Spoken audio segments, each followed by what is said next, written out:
we have with us two of our wonderful alums, Annalise and Brad. I'm going to let them introduce themselves here in just a few minutes. But since we've got four students in here, and then we have some that have told me that they wanted to come but need to watch the recording. So I'm going to have you guys to introduce yourselves to them and just kind of tell them why you're here, what it is you're hoping to get out of this session. Start over here. Hi, I'm Elida. I'm a senior here at Center. I'm also a math major, and I was just interested in the actuary career field. I had started studying for the exams, but I was just trying to look for more information and details. Hi, I'm Kate Courtney. I'm a first year trying to be a math major, and I just want to learn about this career because I've just recently heard about it. My name is Carson. I'm a econ finance and business major, and along with number ones, I'm interested in this field and just want to know more about it. Hello, my name is Dustin Niebauer. I'm a junior math major. I've been considering an actuary career, and I also just kind of want to learn some more information about it. Awesome. So Annalise, I'll start with you. Just have you to introduce yourself, talk about your career trajectory since graduating from Center, and then tell us about what you currently do. Sounds good. Thank you. Thanks for having me today, too. Happy to talk about the career path. My name is Annalise. I recently got married, so my maiden name is Tereck, which you'll probably see on there, but then I go by Annalise Webb now. I graduated in 2018 from Center with a math major. I started work at Western and Southern in Cincinnati. They hired me right out of school. I had to take one exam, and that's kind of the barrier to entry with the profession. There, I worked in the enterprise data and analytics team. So did a lot of data analysis for them and then moved to the annuity products group. And so that's pricing annuities. I guess I will say that I'm on the life side. For actuaries, there's the life side and the P&C side, so property and casualty. But my career has been in life. And then I was at Western Southern for 4 years, and I moved to MassMutual Ascend in Cincinnati as well. And I work on the capital and ALM analysis team. So that's ALM stands for assets liability management. So it's kind of matching our assets to our liabilities and ensuring that we have enough assets to back all our policies. And we do a lot of testing to make sure that if things go really well in the market, we're covered, and if things go really poorly in the market, we're also covered. So just ensuring that we can pay out our policyholders and those claims. I got my ASA in 2024, and I am working on my FSA now. So did that answer all the questions or any more? That's good. On to you, Brad. Hey guys, my name is Brad Shepard. I got my economics degree from Center in 2005. I'm a fellow of the Society of Actuaries, or an FSA, and I work primarily on modeling life insurance and annuities for my clients who are life insurance companies. So I work as a consultant currently. My career path is what some might call non-traditional. Being an actuary really wasn't on my radar in my college years. I vaguely kind of knew what it was, but from my perspective, I thought, well, this sounds kind of boring and nerdy and very mathy, and I was destined for a career that was exciting and not nerdy. But obviously, it's funny how things work out. I did end up taking a job at an insurance company right out of college, and my manager was the chief actuary at that company. So in smaller companies, actuaries tend to support a lot of the operational areas like accounting and claims, customer service. So that was really my first job, was being that point person between the actuarial department and all these other departments. So I wasn't really an actuary at that point still. I just worked for an actuary. But after about 2 years, after I learned more about what actuaries did, and okay, I figured this is not just sitting around doing calculus all day. Why not just take the first exam and see how I do? So I passed it on the first try and just kind of kept going. So I ended up staying at that company for almost 10 years, and I learned a lot, but it got to the point where I thought maybe I want to see what else is out there. So around that time, I got just like a mass email sent by recruiters looking for actuaries looking to work at a software company. So actuaries use different software packages, and this particular company, GGY Axis, was based in Toronto, but I'm based here in Lexington, so it was a remote job. I get to work from home, and their sole function was to develop and maintain the software package that's used by life and annuity actuaries all around the world. So I ended up getting this job where my main function was just teaching people basically how to use this software to meet their needs. So it was really great because I was able to learn a lot about just different areas of practice that I just wasn't exposed to at my prior company. And it allowed me to make a lot of good relationships that have since served me very well as a consultant. So after about 6 years at this software company, it kind of struck me that, well, there's relatively few people in the profession that know as much about this software package as me. I've built these relationships where people trust me. Why not go out and offer myself as a consultant where I can actually go in and actually do the work now instead of just offering advice and tech support like I was doing when I was working directly for the software company. So that's actually been my path for the last 4 years or so. And what I still do is I make my living consulting for insurance companies that need an expert to come in and either help them build their new models or maybe clean up models that someone else built in the Axis software. And so it's been really great from a work-life balance perspective. We've got like a team of 10. We've got some contractors that work for us, but we're a really small company. And it's rewarding to be able to help people in that capacity and kind of get a mix of everything, technical expertise and management and sales and everything. The question that I have, at its very, go like to the very basics. If somebody were to ask you, what does an actuary actually do? What would you tell them? Annalise. We analyze risk for insurance companies is kind of a stereotypical answer. What that actually means is doing a lot of Excel work and like modeling work, like Brad said. So kind of looking at what the contracts and like the math to support the insurance company. I've also heard it described as if you go to a casino, they say like the house always wins. That's essentially what an actuary does for an insurance company. Like will help protect you and the financial implications and stuff like that. And we'll make sure that you're good no matter what. And then in that return, we are going to make money off the policy and figure out how to do that. So I would say a lot of Excel work is the main aspect. Brett. I'm sorry, was that? Yeah, What was anything that? you'd like to add to that? Yeah, no, I think that was a great answer. I mean, I think at its core, an actuarial career is a business career that applies math, right? And you're helping the companies or the clients that you're working for make informed decisions because you're the expert on analyzing the risks.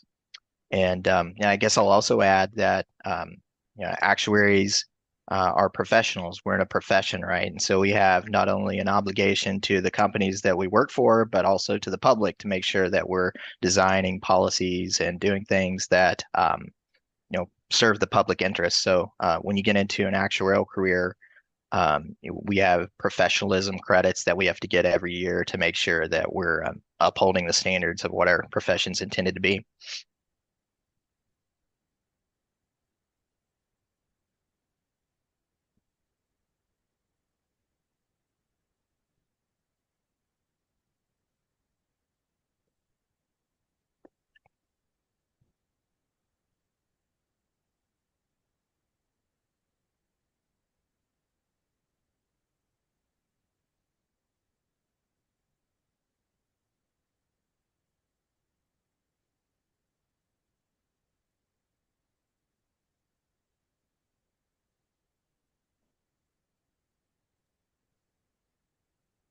people talking in the room. I think you might be on mute.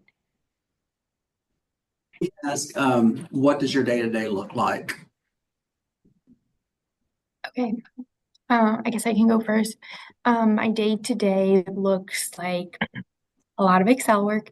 Someone also, I think, it's a good rule of thumb, like as an individual contributor, they say like you have about 30 hours of work, like Excel work, and 10 hours of meetings. Whereas when you become a manager, it's kind of more like 30 hours of meetings, 10 hours of Excel work. So that's primarily what I do. Right now I'm hybrid, so I'm in the office 2 days a week and at home 3 days a week.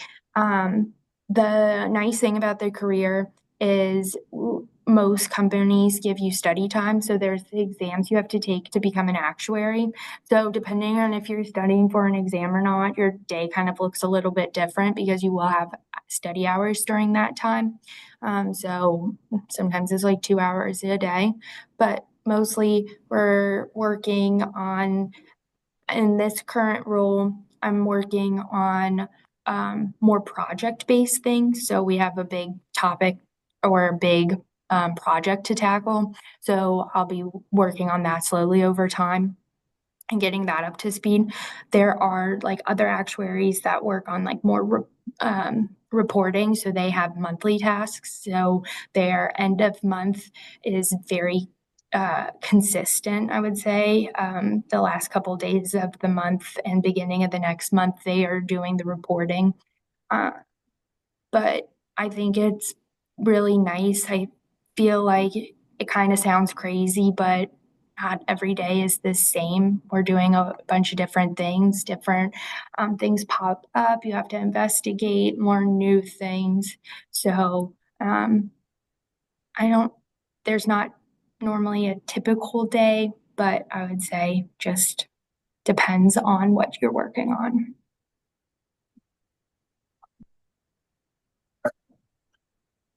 Yeah, I would say for me, really everything I do is project based, depending on what clients I'm working for at the time. Right now, I'm working on about 3 separate projects. So consultants, we tend to bill by the hour or by the project. I would say that I tend to bill between 30 and 40 hours a week. Some of this is hands-on work. I would say a good part of it is where I'm actually still getting in and working in the software axis that we tend to specialize in. Some of it is managing contractors. Like we have 3 or 4 contractors that are actually supporting some of the projects that I'm running. So some of it is just helping them out, answering their questions, and keeping them going on what they're doing. Just to kind of give you a flavor of the kind of projects that I'm currently working on, there's a big new accounting standard that is coming in place. Some companies have already implemented it. Some companies, it'll come into effect this year. So I have 2 separate projects where I'm actually implementing this new accounting standard for 2 different companies in this software, making sure that they're able to project out their insurance liabilities in accordance with what's required.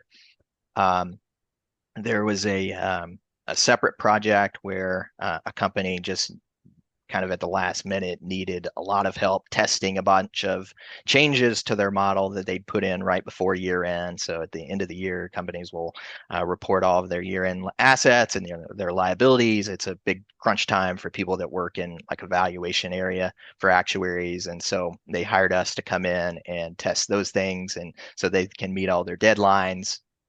Another part of what I do is kind of developing business. So going out and managing our existing clients or going out and finding new clients. So part of that would be going out and trying to contact people and stay in touch with people, find out what's on their mind, and find out how we can potentially help them. So, for me, day to day is really different every day and from week to week, month to month.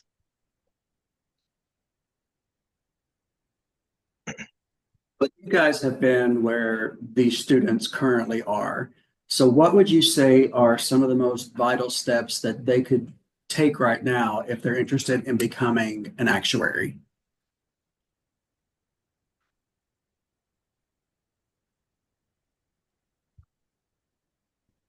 I can go first. The big one is exams. To get an internship or a job, it would be you need to, maybe there's some exceptions, but mostly you have to have an exam passed. So studying for one of those would be great. I like the profession a lot because it is, you take exams and you kind of get a higher degree in that aspect. Like Brad said, we're professionals. We have the education to do this, but that's kind of the main thing to do. But I mean, also obviously taking school very seriously, learning a bunch. There are some classes that you can take to help with your career as an actuary, different things to prepare you for the exams. But then there's also these things called VEEs, and that's economics, accounting, and finance, and mathematical statistics. And that just kind of gives you more background on different things that actuaries use, but is not directly tested on exams.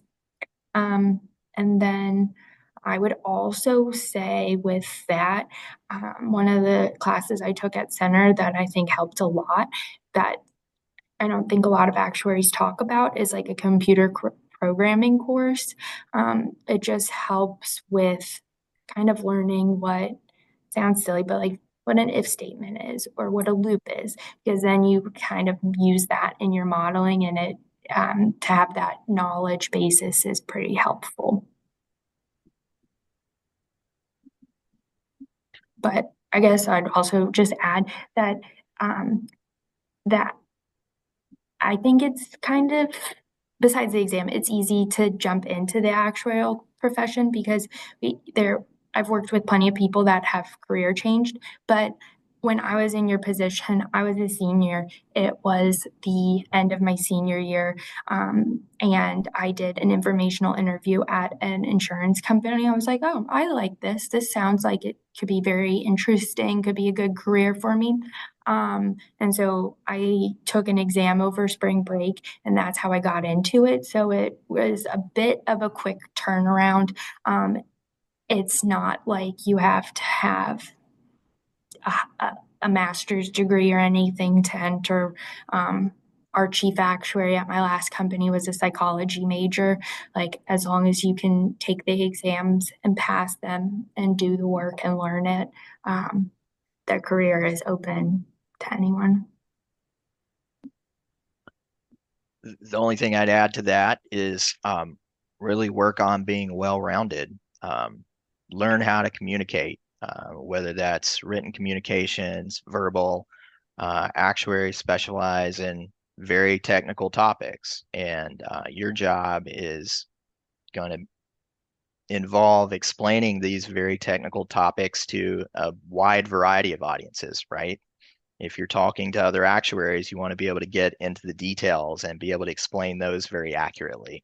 If you're talking to a non-technical audience, you need to be able to keep it high level and simplify those things. So communication is something that's very important, especially as you progress through your career. I think the actuaries that know how to communicate and understand the big picture, those are the ones that end up in higher level roles, especially in management or CFO and chief actuary type roles. Sometimes we have a tendency to not see the forest for the trees, right? But you have to be able to see the big picture and explain, well, does this matter in the grand scheme of things, and why or why not? So just keeping that all in perspective, don't get bogged down in the details, but learn to assess, what's important versus what's not, and being able to communicate that accordingly.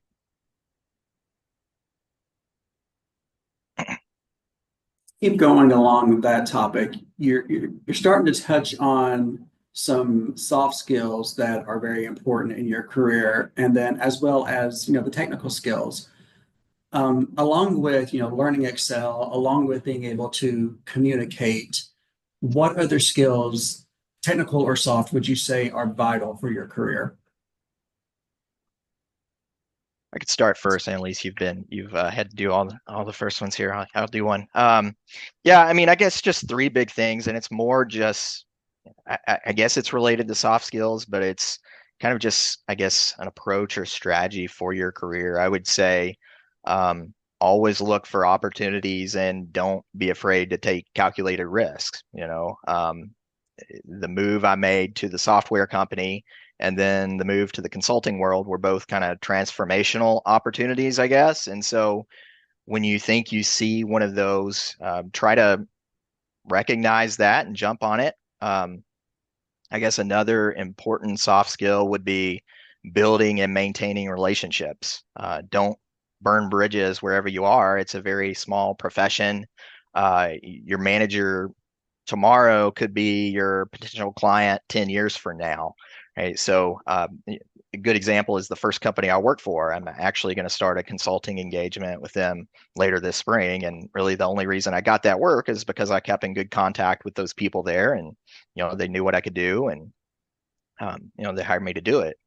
Yeah, I guess, the other thing is whatever it is that you end up doing in this vast actuarial space, try to find your thing and make yourself an expert in it, right? I mean, my thing is fairly niche. It's actuarial modeling and Axis, but I'm very good at what I do. And if you find something that you like, try to become very good in that, and you'll be in demand, whatever that you want to do. Definitely, I agree with what Brad said. I think communication is really important. Like he said, they well-rounded actuaries do a lot better, go further if you can see the big picture, and explain things to people, say like an intern, a senior actuary, or the CFO, able to communicate well. And then also like critical thinking, I think that goes a long way because a lot of things we do, my chief actuary now says like, well, why do you think it's right? Or how do you know it's right? So just kind of always questioning things, because we do a lot of things that they're not necessarily black box methods at all, but they can sometimes feel like a black box method, especially when you're starting out your career. I'd also say just kind of a dedication to the profession, and just, dedication, because I feel like I'm harping on the exams a lot, but I think I'm closer to the exams than Brad is. He's been free from them for a while. But it's a lot of studying. It's not a college course exam like they say for every hour of exam material or exam. So exams are typically 3 hours, that you need 100 hours of studying for each hour. So it's like 300 hours. So it's just you have to understand that and know that there might be some sacrifices when you're studying. But because I always remember people saying that the actuarial profession is really good work-life balance. And when I was coming right out of college, I was like, I don't know what they're talking about, because I was studying on the weekends, I'd work, and then I had to study after. So I'd say it's a good work-life balance when you're not studying for exams, and there is a light at the end of the tunnel. But while you're getting your credentials, it's a lot of work and a lot of time.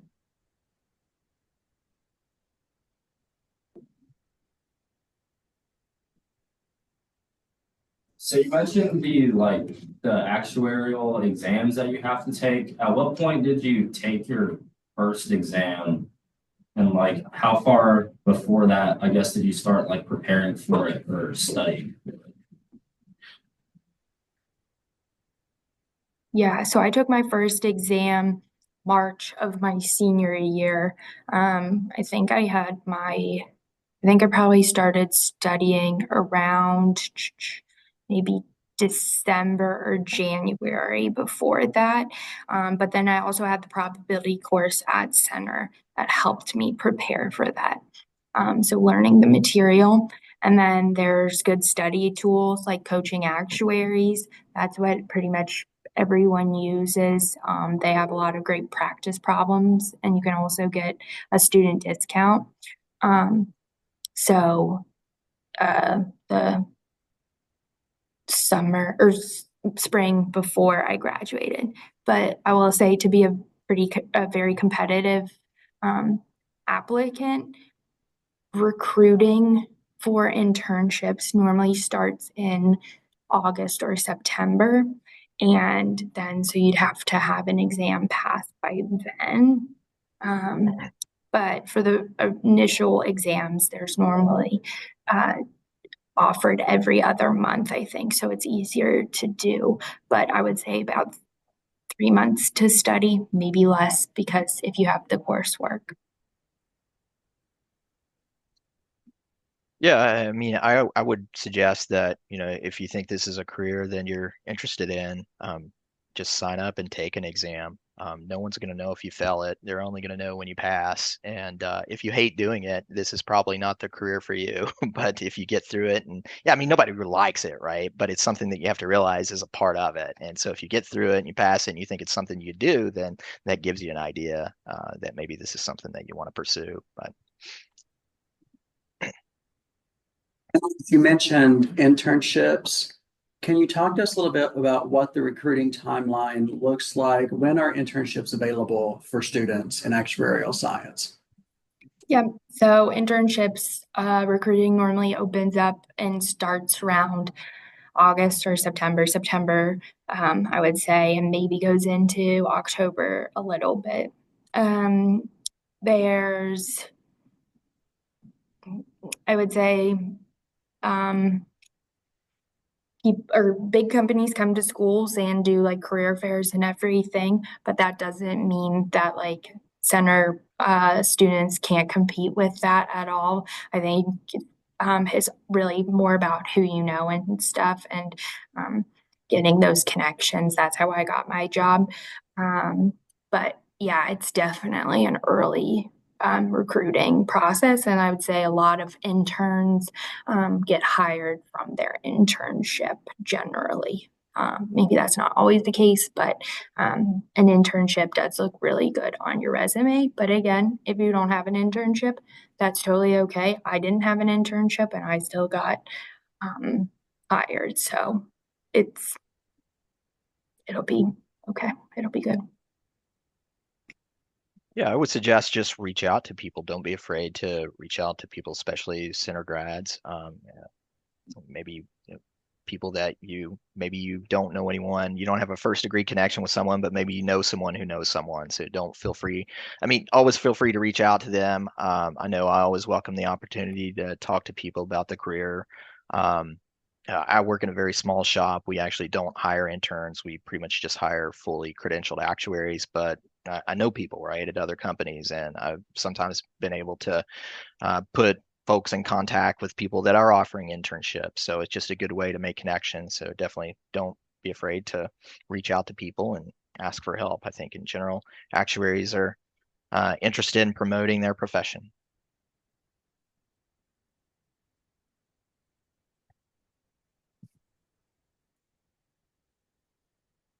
So I know earlier it was mentioned that there's like the two routes, the PNC and the life route.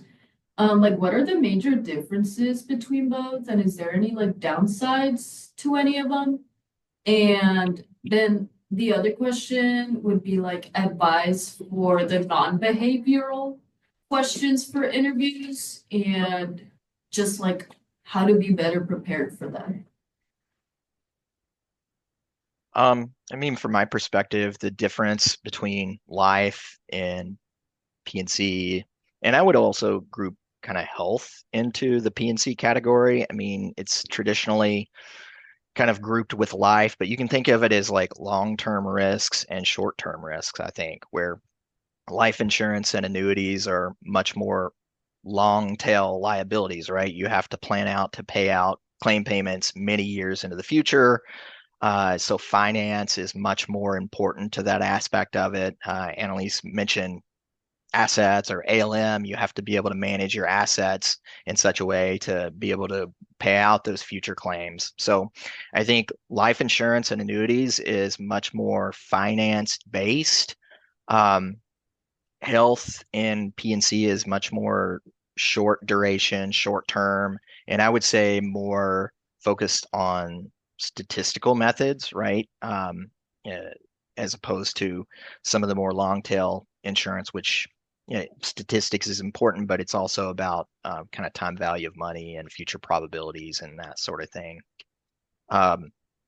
In terms of just behavioral questions on interviews, I would just say be sincere and be prepared to talk about yourself, right? I don't know that there's any silver bullet to those sorts of things. People are just, I mean, you're just as much trying to get to know the company as they're trying to get to know you and trying to determine if it's a good fit. So I think sincerity and just answering honestly and, you know, the way that you would prepare for it, I guess, is just think through your prior experiences that you've had at school or activities, extracurricular sports that could translate to the work world, particularly, dealing with people and dealing with difficult people. Yep, I think Brad covered the differences really well. I would say that from the actuaries I know, you can definitely try and figure out which one you want to go into, like life or P&C, but it's kind of wherever you get your first job because the first exams are the same for both of those. So I would say if you have an area that you want to be in, like Cincinnati has life insurance company. So I was like, okay, that's where I got my job and that's where my career has taken me. Yeah, but P&C is a little bit different with statistics and like property and casualty. And then for the interview questions, I think practicing them is really good. Thinking about them, like before my interviews, I Google different behavioral questions, and so I'm ready to say a time where there was a conflict, a time where I exceeded expectations, a time where this, and just like saying it, I feel like helps in being prepared that you come off confident. And again, like Brad said, be yourself. But I think just kind of a practice has helped and just knowing what kind of questions because I'll do intern recruiting and it's tough watching giving someone a question and them him and hawing and be like, well, I don't know, let me think about this. Like if you just come in confident and prepared, it reads really well.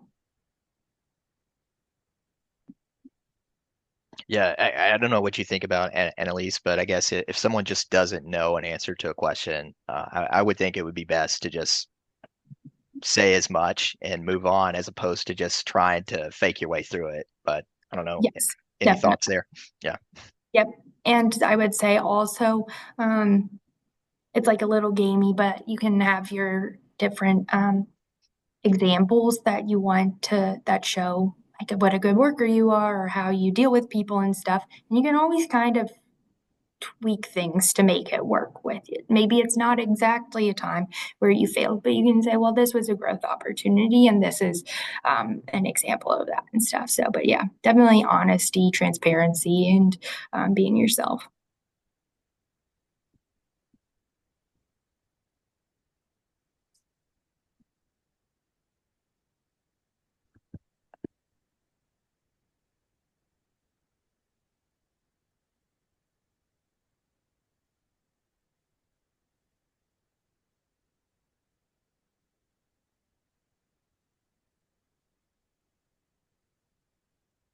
What do you wish you had known about the industry prior to entering the industry?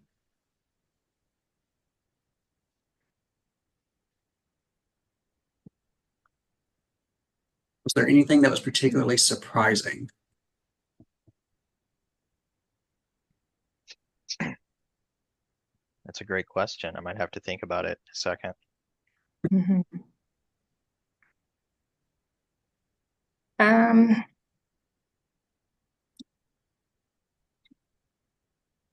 I guess I would say, but I kind of knew, it is a male dominated industry. It's getting better, but I would say that is something that's different about it, but I think it's great. And they're always looking for diverse people, well rounded people. But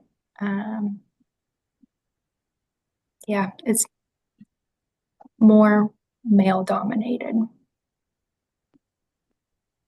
I would say one thing that was somewhat surprising, and I've learned over the years, is just the variety of opportunities and employers that are out there, right?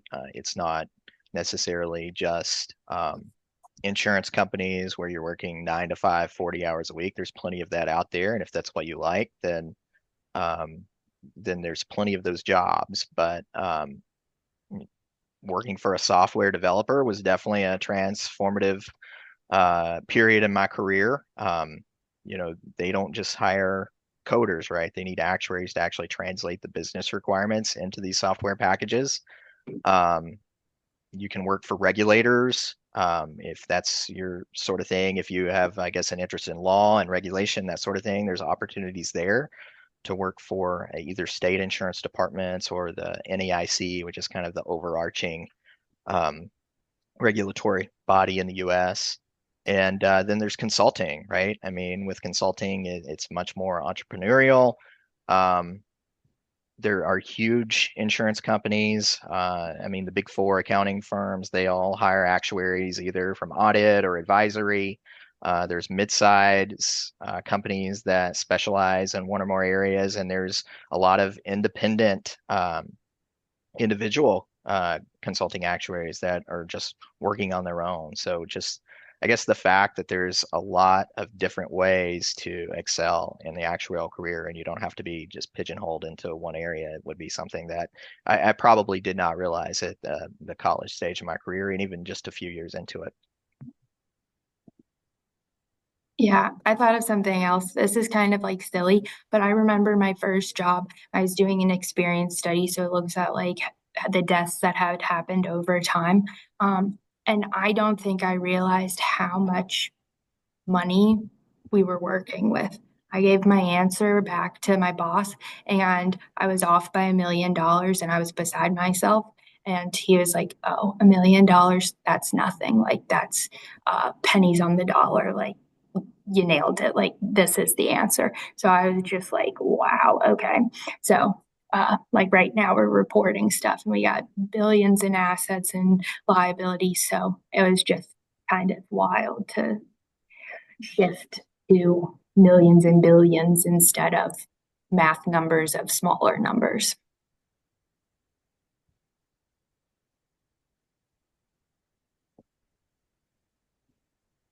Question? Anybody got anything you're dying to know?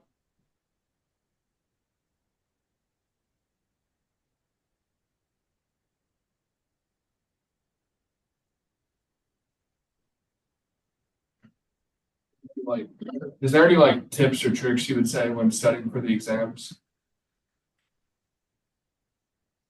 I would say the coaching actuaries is a big, big, big help. And then, so they have this thing where it's taking exams and it's called an adapt level. So if you do, they have questions based on different difficulties. And so if you do really well on like an exam level 3, it'll bump your adapt level up.